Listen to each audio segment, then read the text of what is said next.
विद्यार्थी मित्रांनो, आज आपण डॉक्टर होमी भाभा या परीक्षेच्या तयारीविषयी माहिती घेणार आहोत. चला तर मग सुरुवात करूयात.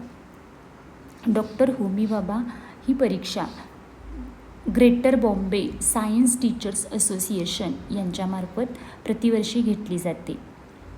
या परीक्षेचे फॉर्म भरण्याची प्रोसिजर जी असते ती जुलै महिन्यामध्ये असते. प्रतिवर्षीच ती जुलैमध्ये आपल्याला फॉर्म भरून घेण्याची सुरुवात झालेली बघायला मिळेल. या वर्षीची जर फॉर्मची प्रोसिजर बघितली 2026-27साठी तर ती अजून सुरुवात झालेली नाही, पण आपल्याला येत्या 15 दिवसामध्ये त्याची अपडेट निश्चित मिळेल. आणि जी काही अपडेट असेल ती मी माझ्या चॅनलवरून तुम्हाला देणारच आहे. तर ह्याच्यासाठी एक्झामसाठी आपल्याला 6वी आणि 9वीचे विद्यार्थी सगळे 6वी आणि 9वीचे विद्यार्थी जे आहेत या एक्झामसाठी पात्र आहेत. ही एक्झाम प्रामुख्याने सायन्स विषयासाठी असते. सायन्स विषयाचे 6वी आणि 9वीचे विद्यार्थी या परीक्षेला देऊ शकतात, परीक्षेचे फॉर्म भरू शकतात. तर परीक्षेचे फॉर्म भरण्याविषयीची माहिती झाली. तर या परीक्षेमध्ये कोणकोणते फेजेस असतात ते आपण आता बघूया. परीक्षा कशी द्यावी त्याच्या आधी आपल्याला परीक्षेमध्ये काय काय असतं ही माहिती असणं गरजेचं आहे. त्यासाठी आपण पहिल्यांदा त्यामध्ये कोणते कोणते फेजेसमधून तुम्हाला जावं लागणार आहे त्याची थोडक्यात माहिती मी सांगणार आहे. आणि मग आपल्या मेन विषयाकडे आपण वळणार आहोत, तयारी कशी करायची. तर पहिल्यांदा होमी भाभा परीक्षा जर बघितली तर ती 4 फेजेसमध्ये आपल्याला पाहायला मिळेल. पहिली फेज जी असते ती असते रिटन एक्झामची, लेखी परीक्षा असते. रिटन एक्झाम जी काही असते ती 100 गुणांची, 100 मार्क्सची आपल्याला रिटन एक्झाम असते.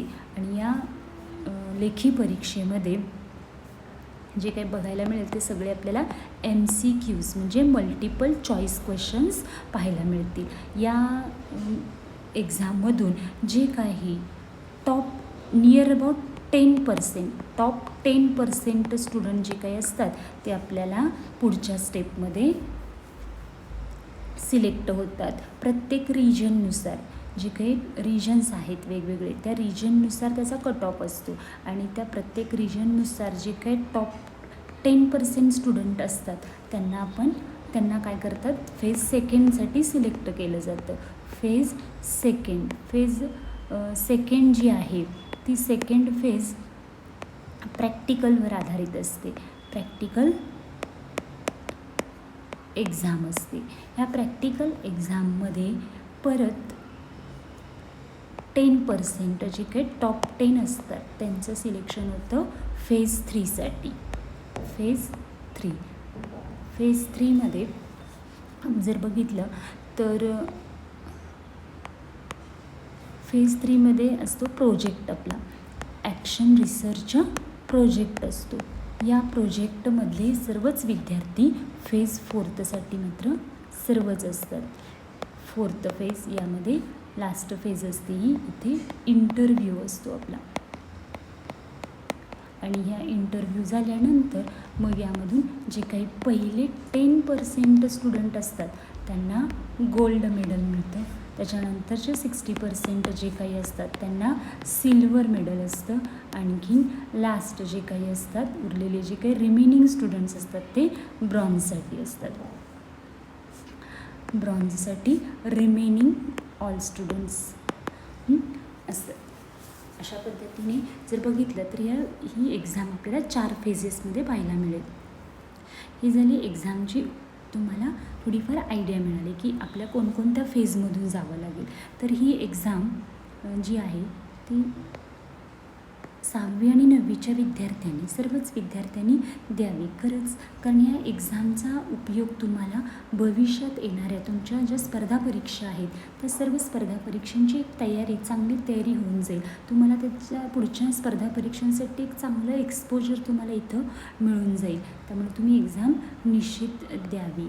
जर आपण पुढे ज्या आपल्या स्पर्धा परीक्षा तुम्ही देणार आहात भविष्यामध्ये, JEE, नीट यासारख्या ज्या स्पर्धा परीक्षा आहेत यांची चांगली तयारी जर म्हणत असाल तर होमी बाबा एक्झाममधून तुम्हाला पाहायला मिळेल.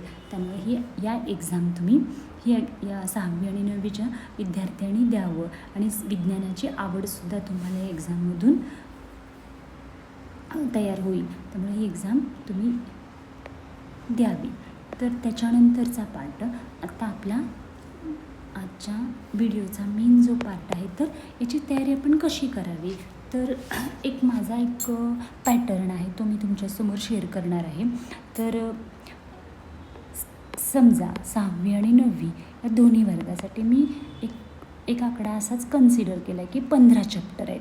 1-2 जास्त कमी असू शकतात. आपण नियर अबाउट 15 चॅप्टर धरूया.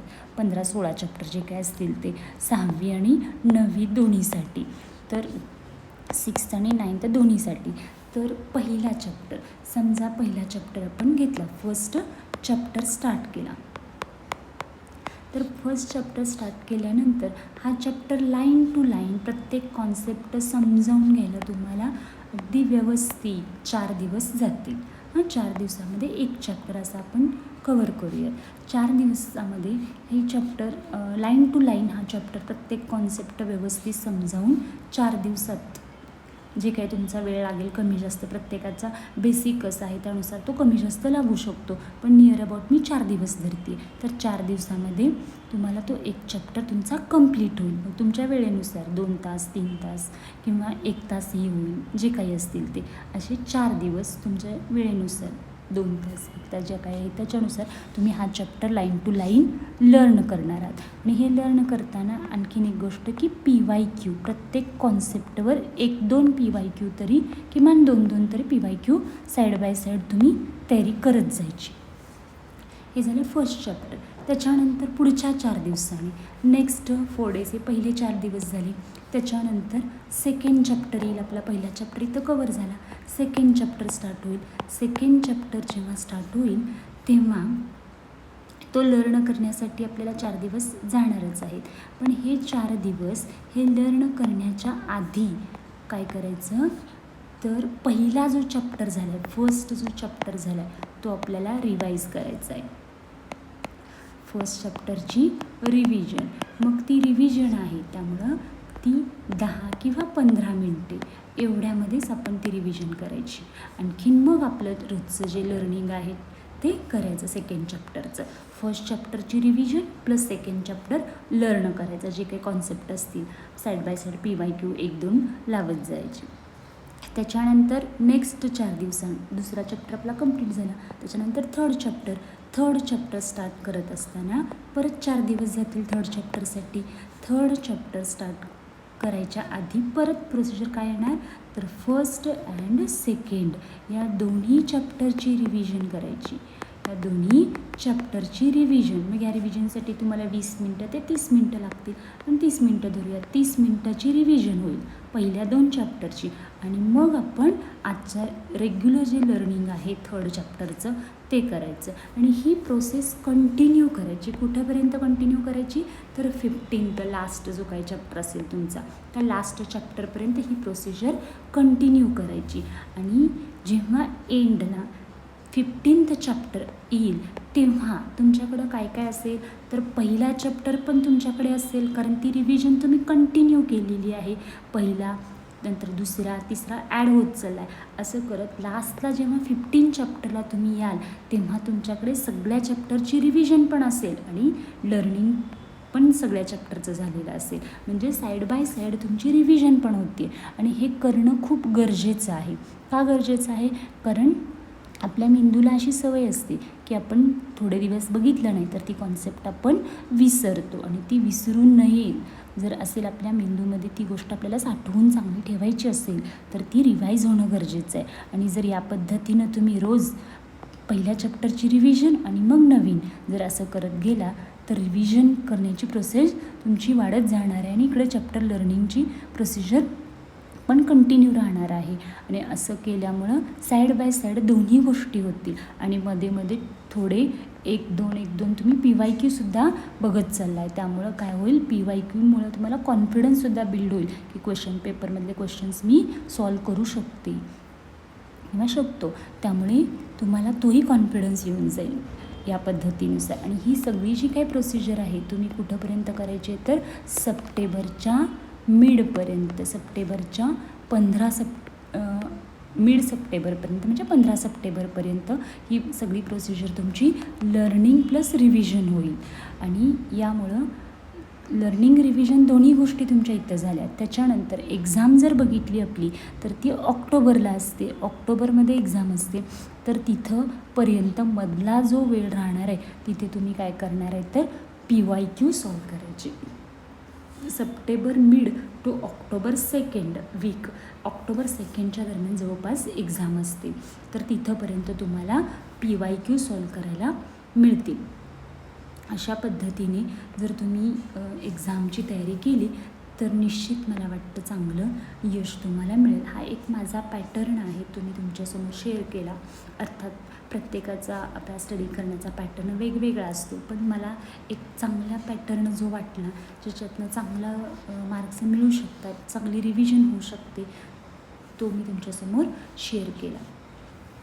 तर विद्यार्थी मित्रांनो, PYQसाठी आपण काय करणार आहे, September mid September to October 2nd week, ऑक्टोबरचा 2nd वीक इथंपर्यंत काय करणार आहे आपण PYQ previous year question solve करणार आहे. आणि PYQ सॉल्व केल्यानंतर तुम्हाला चांगला कॉन्फिडन्स बिल्ड होणार आहे आणि मग तुम्ही एक्झामला सामोरे जाऊ शकता.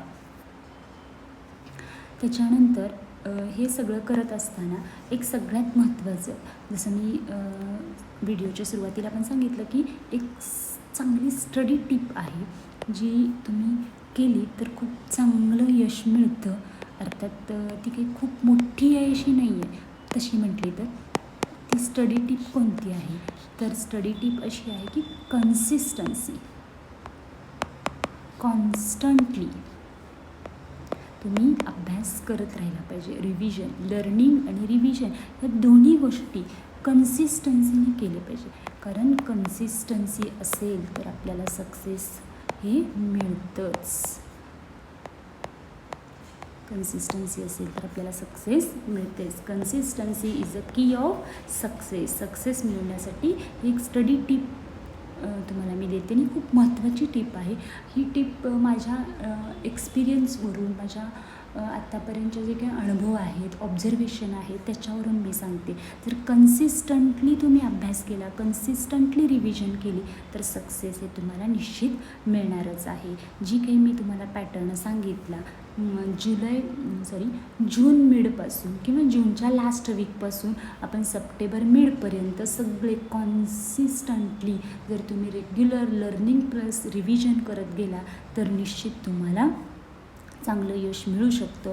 शेवटचे 15 दिवस तुम्ही काय करणार आहात PYQजला या पॅटर्ननुसार, पण त्यामध्ये कोणताही एकही दिवस तुम्ही त्याच्यामध्ये वाया घालवू नका. अर्थात एखाद दिवस असू शकतो पण तरीही कन्सिस्टंटली तुम्ही त्या गोष्टी जर केलात तर तुम्हाला निश्चित सक्सेस हे मिळणारच आहे. तर विद्यार्थी मित्रांनो, तुम्हाला माझी सगळी इन्फॉर्मेशन कशी वाटली कमेंट करून मला सांगा. आणि तुम्हाला पुढची जी काही एक्झामची अपडेट आहे मी ती तुम्हाला शेअर करतच राहणार आहे. तुम्हाला माहिती कशी वाटली ते मला कमेंट करून सांगा आणि लाईक शेअर करा. थँक्यू.